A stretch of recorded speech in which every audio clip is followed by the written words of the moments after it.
Sir, आज फ्रॅक्चरचे patient आले होते तेव्हा तुम्ही त्यांना सूर्यमाळा दिली, तर ते नेमकं काय आहे? अच्छा, हां.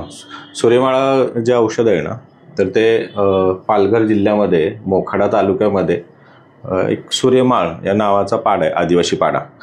तर त्या पाड्यावर त्या ठिकाणी आदिवासी भागामध्ये मिळणारी एक दुर्मिळ वनौषधी आहे आणि पूर्ण देशभरातून लोक तिथे ती वनस्पती घेण्यासाठी जातात आणि याचा खूप चांगला उपयोग होतो.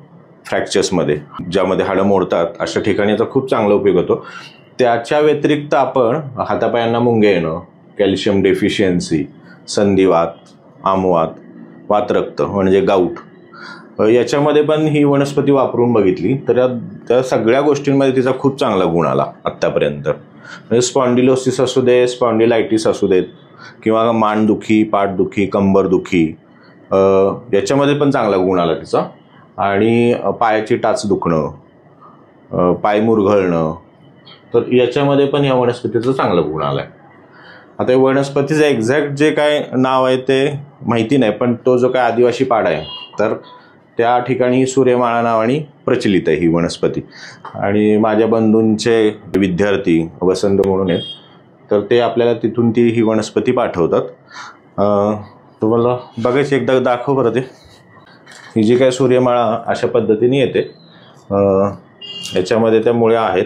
आणि घेण्याची एक पद्धत आहे की शुक्रवारी रात्री तांब्याच्या भांड्यामध्ये 1 ग्लास पाण्यामध्ये ही भिजत घालायची आणि सकाळी अणुशापोटी ते पाणी गाळून प्यायचं आहे. भिजत घालण्याच्या आधी फक्त एकदा थोडंसं स्वच्छ पाण्याने धुवून घ्यायची, कारण मुळ्या असल्यामुळे याच्यामध्ये माती असण्याची शक्यता जास्त असते.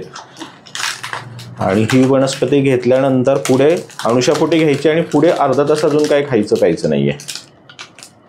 आणि घेत असताना याला ठराविक पथ्य पण आहे की मांसाहार करायचा नाही आहे.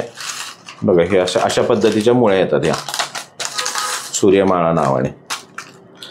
आणि पथ्य जे आहे ते मांसाहार करायचा नाही, मच्छी नको, मटण नको, हरभरा डाळीचे पदार्थ नको, कोणतंही व्यसन करायचं नाही आहे. तर हिचा जास्ती चांगला गुण येतो. जसं शुक्रवारी भिजवून शनिवारी सकाळी घ्यायचं आहे ना, तर त्याच पद्धतीने मंगळवारी ही वनस्पती 1 ग्लास तांब्याच्या भांड्यामध्ये भिजत घालायची आणि मग सकाळी ते अणुशापोटी प्यायचं. इथे तर तांब्याचंच का घ्यायचं पात्र, तर ते प्रचलित पूर्वापार चालत आलेली त्यांची जी काही परंपरा आहे की जे वनस्पती देतात तिथून आदिवासी पाड्यातून, तर त्यांनी सांगितलेली गोष्ट आहे, आपण ती तसे ॲज इट इज आप्त प्रमाण म्हणून फॉलो करतो.